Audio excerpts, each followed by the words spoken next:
ローウォーズファンの皆様、おはようございます。今日は、興味深い戦闘の様子を見ていただいて、ヒーローウォーズの奥深さと、戦闘で勝つために必要な要素を考えてみようと思います。まず最初は、パワーに差がある、カーク対カークの試合になります。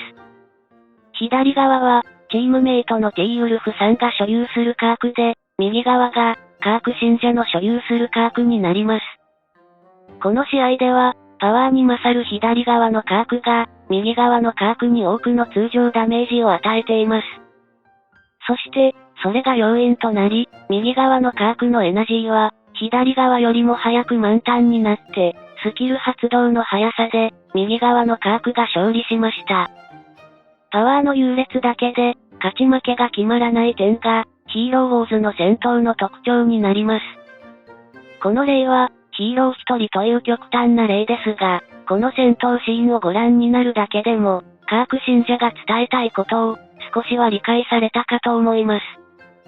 次の動画は、マックスパワーのアスタロス、カーク、ヨルガン、フェイスレスの4人を基本構成として、そこにガラハットを加えた、5人のチームと対戦させてみます。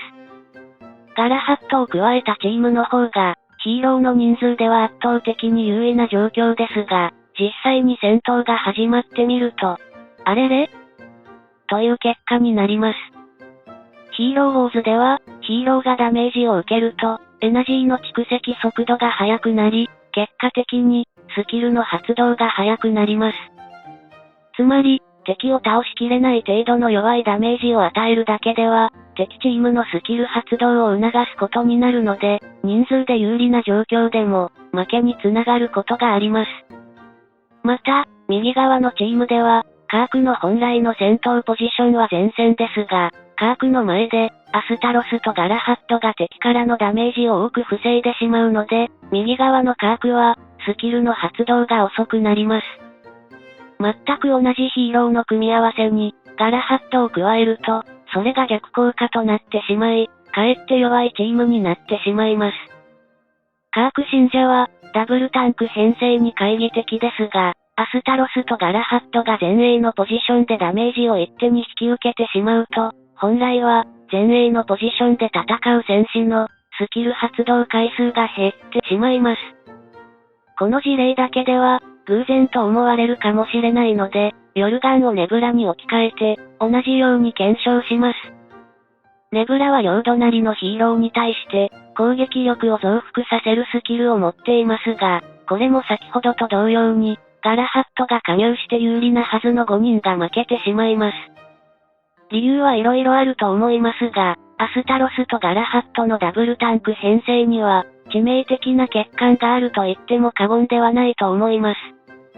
ただ、これはあくまでマックスパワー同士の検証なので、この編成で全く勝てないという意味ではありませんが、弱いチームということは事実です。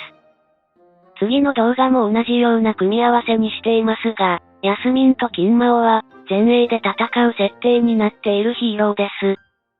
ヤスミンと金魔王の戦闘ポジションは、前衛が理想ですが、それを中間ポジションと後衛ポジションへ追いやってしまうと、総合パワーでは 25% も優位な戦闘でも、残念な結果になってしまいました。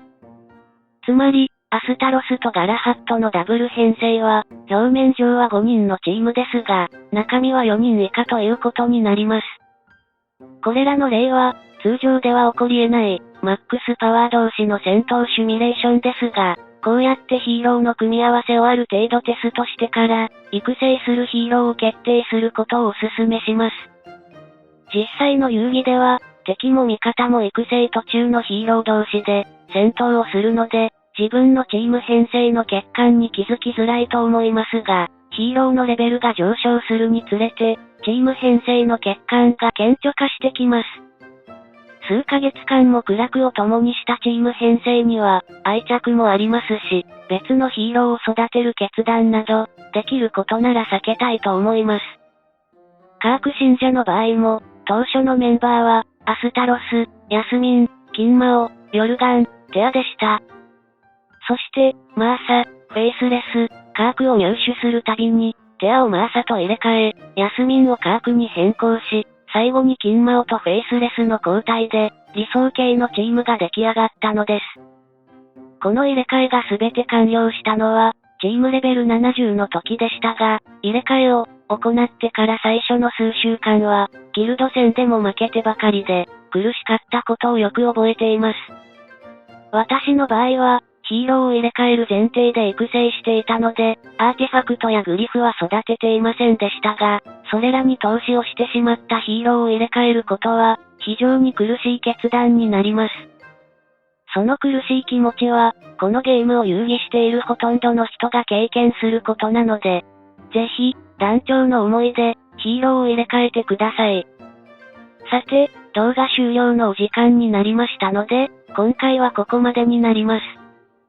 では、最後になりますが、アーティファクトやグリフに投資してしまった後に、そのヒーローを入れ替えた経験がある人は、悔しいと思いますが、チャンネル登録をぜひよろしくお願いいたします。それでは、今回も動画を最後までご視聴していただき、ありがとうございました。